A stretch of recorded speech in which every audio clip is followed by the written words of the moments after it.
안녕하세요. 오늘 저희 손에 들린 자료, 정말 유명한 책이죠. 제레드 다이아몬드의 총균쇠, 한국어판 발췌본입니다. 네, 안녕하세요. 이 책이 던지는 질문, 정말 근본적이잖아요.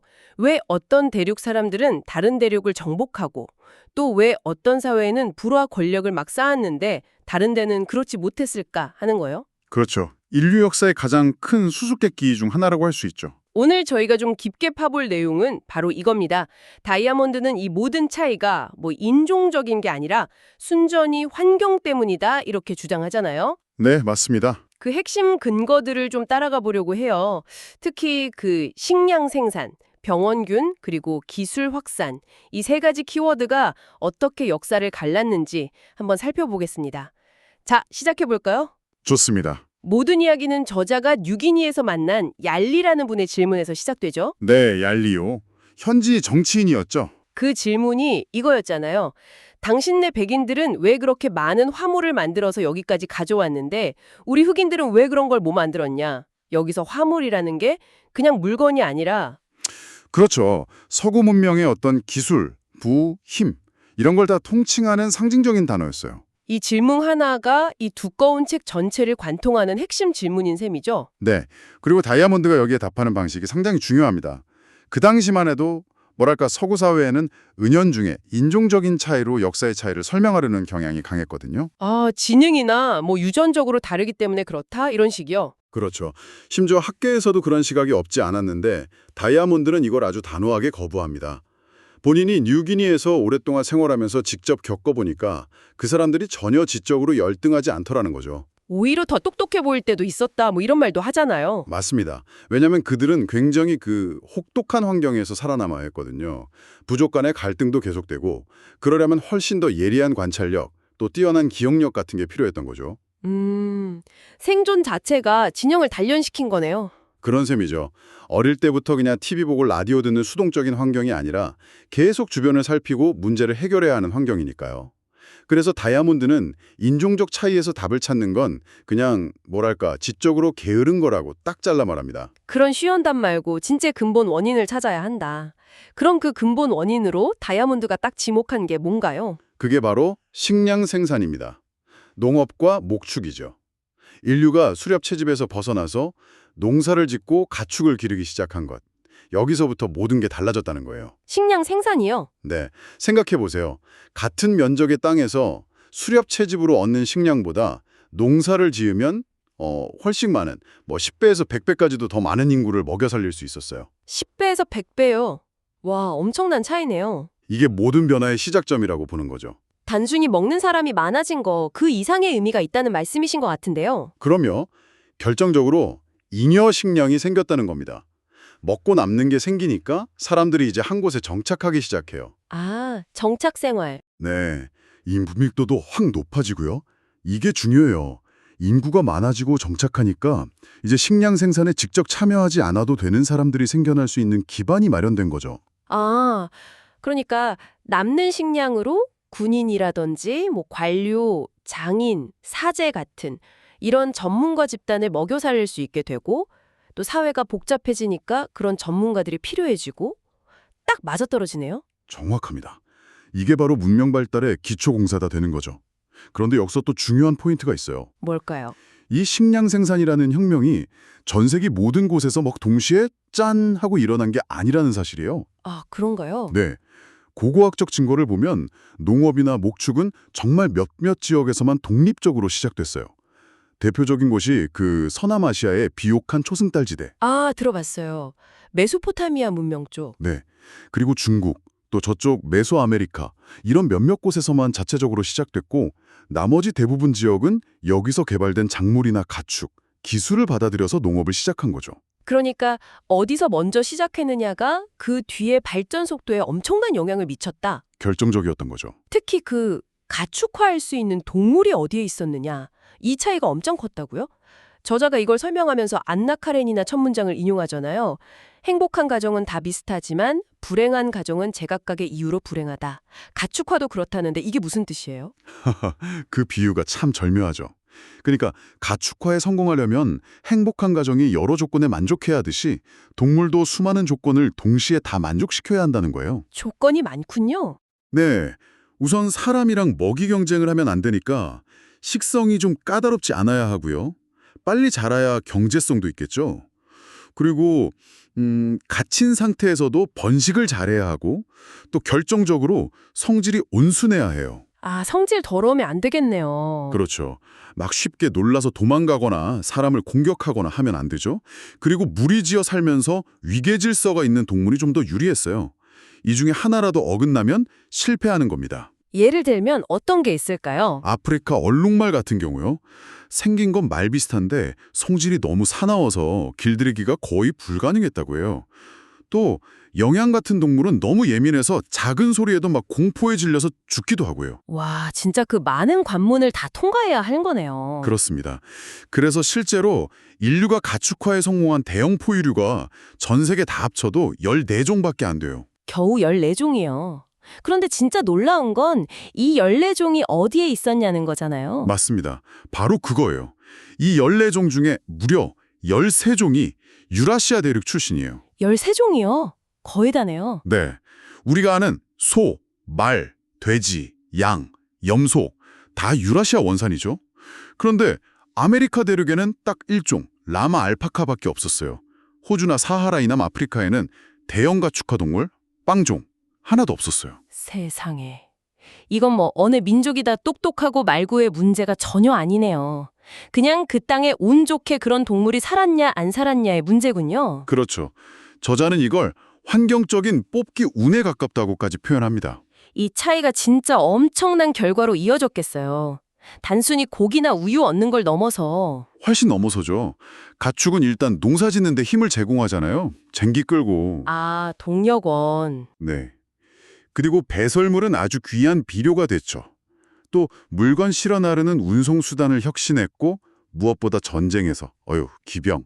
이건 정말 강력한 무기였죠. 그러네요. 유라시아 문명이 가졌던 이 강력한 팩티지를 다른 대륙은 거의 못 가졌던 거예요. 그런데 유라시아가 가진 또 다른 무기가 있었다면서요? 눈에 안 보이는 무기? 맞습니다. 바로 병원균입니다. 병원균이요, 세균. 네. 이게 또 앞서 말한 가축화랑 아주 밀접하게 연결돼요. 인류를 오랫동안 괴롭혔던 그 무서운 전염병들 있잖아요.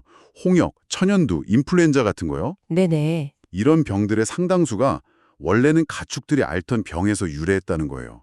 예를 들어 홍역이나 천연두는 소에서, 인플루엔자는 돼지나 오리 같은 가금류에서 왔다고 보거든요. 아, 가축이랑 같이 살다 보니까 병원균에 노출될 기회가 훨씬 많았겠군요. 그렇죠.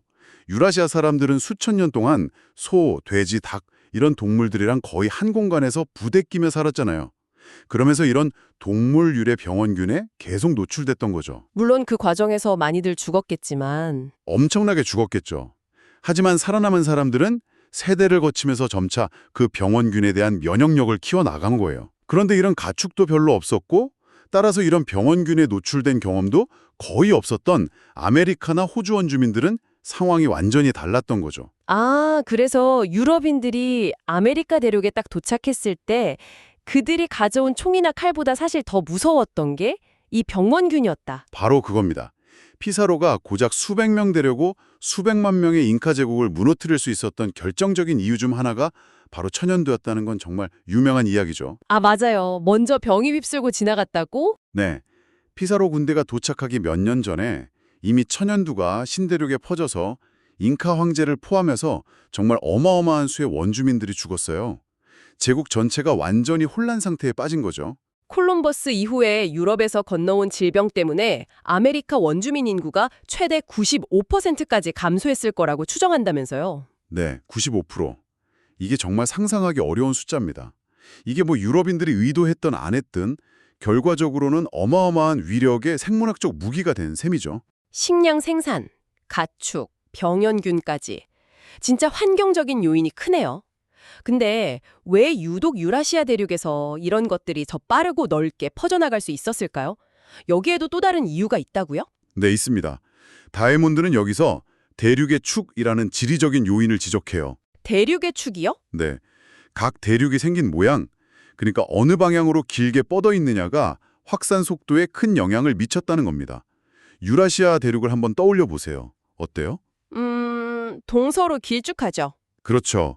동서방향으로 넓게 펼쳐져 있잖아요. 같은 위도대는 기후나 해 뜨고 지는 시간, 계절 변화 같은 게 다 비슷비슷하죠. 네. 그래서 한 지역에서 성공적으로 재배된 작물이나 길들여진 가축이 동쪽이나 서쪽으로는 비교적 쉽게 퍼져나갈 수 있었어요. 예를 들어서 아까 말한 비옥한 초승달 지대에서 시작된 밀농사가 동쪽으로는 인도, 중국까지 가고 서쪽으로는 유럽 전역으로 아주 빠르게 확산됐거든요. 아, 그렇군요. 반면에 아메리카나 아프리카는 주로 남북으로 길쭉한 모양이고요. 맞습니다. 남북으로 이동하면 위도가 계속 바뀌잖아요. 그럼 기후도 엄청 달라지고 식물이 자라는 환경도 완전히 달라지죠. 낫의 길이도 변하고요. 아, 그래서 전파가 어려웠군요. 훨씬 어려웠죠.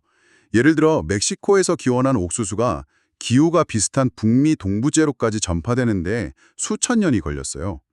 안데스 산맥의 라마는 북쪽으로 아예 가지도 못했고요. 이런 지리적인 장벽이 작물이나 가축뿐만 아니라 기술이나 문자 같은 아이디어의 확산 속도에도 똑같이 영향을 미친 겁니다. 와, 그러니까 유라시아는 뭔가 정보를 교류하는 고속도로가 뻥 뚫려 있었던 셈이고 다른 대륙들은 중간중간 길이 끊겨 있었다. 뭐 이렇게 볼 수도 있겠네요. 아주 적절한 비유입니다. 그게 기술 발전 속도의 차이로도 이어진 거죠. 그럼 이제 기술이랑 문자 이야기로 넘어가 볼까요? 이것도 결국엔 식량 생산 덕분에 가능했던 거겠죠? 잉여가 있으니까. 네, 맞습니다. 잉여 식량 덕분에 먹고 사는 문제에서 좀 자유로워진 전문가 계층이 생겼고 그 사람들이 이제 기술 혁신에 몰두할 시간이 생긴 거죠. 금속 재련 기술이라든지 바퀴의 발명, 그리고 무엇보다 문자. 문자의 발명은 정말 중요했죠. 그렇죠. 기록하고 정보를 전달하고 또 복잡한 사회를 운영하려면 문자가 필수적이었을 테니까요. 네. 그런데 이 문자의 발명 과정도 보면요. 이것도 모든 곳에서 동시에 짠 하고 나타난 게 아니에요. 아, 이것도 역시 몇 군데에서만 시작된 건가요? 그렇습니다. 문자 역시 메소포타미아의 수메르, 그리고 중국, 저쪽 메소아메리카, 이 정도 몇몇 지역에서만 완전히 독자적으로 발명된 걸로 보여요. 나머지 대부분의 문자 체계는 이 최초의 발명품들을 보고 아이디어를 얻거나 아니면 아예 통째로 빌려와서 자기들 언어에 맞게 좀 변형시키거나 이런 방식으로 만들어졌죠. 그걸 청사진 복사나 아이디어 확산이라고 부르던데요. 심지어 우리 한글 창제 때도 기존의 다른 문자에 대한 지식이 바탕이 되었을 가능성이 높죠. 비교적 최근인 19세기 초에 북미 체로키족의 세코야라는 분이 영어를 보고 영감을 받아서 독자적인 체로키 문자를 만든 사례도 아주 흥미로운 아이디어 확산의 예고요. 여기서 다이아몬드가 필요는 발명의 어머니다라는 말에 반론을 제기하는 부분도 저는 되게 인상 깊었어요. 아, 네네. 그 부분 저도 흥미롭게 봤습니다. 많은 발명이 처음부터 이게 필요해 하고 뚝딱 만들어진 게 아니라 그냥 호기심이나 이것저것 막 만들어 보다가 우연히 탄생하고 나중에 이거 여기다 쓰면 좋겠네 하고 쓰임새가 발견되는 경우가 더 많다는 거죠. 맞아요. 대표적인 예로 에디슨이 추궁기를 처음 발명했을 때 본인은 주로 사무실에서 받아쓰기 용도로 쓸 거라고 생각했대요. 근데 결국 음악 감상용으로 대박이 났잖아요. 그랬군요. 네.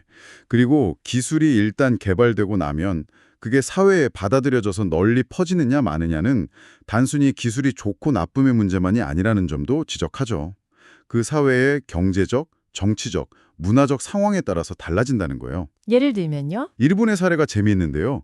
16세기에 포르투갈 상인들한테 총을 받아들여서 한때는 세계 최고 수준의 총기 생산국이 됐었거든요. 그런데 이후에 도쿠가와 막부가 들어서면서 사무라이 계층의 영향력을 유지한다거나 하는 정치적인 이유로 총기 생산을 거의 중단시켜버렸어요. 기술을 받아들였다가 다시 버린 거네요. 그렇죠. 그랬다가 19세기에 서구 열강의 압력에 못 이겨서 다시 부랴부랴 총기를 도입하게 되죠. 그러니까 기술 수용이라는 게 그냥 자동으로 이루어지는 과정이 아니라는 겁니다.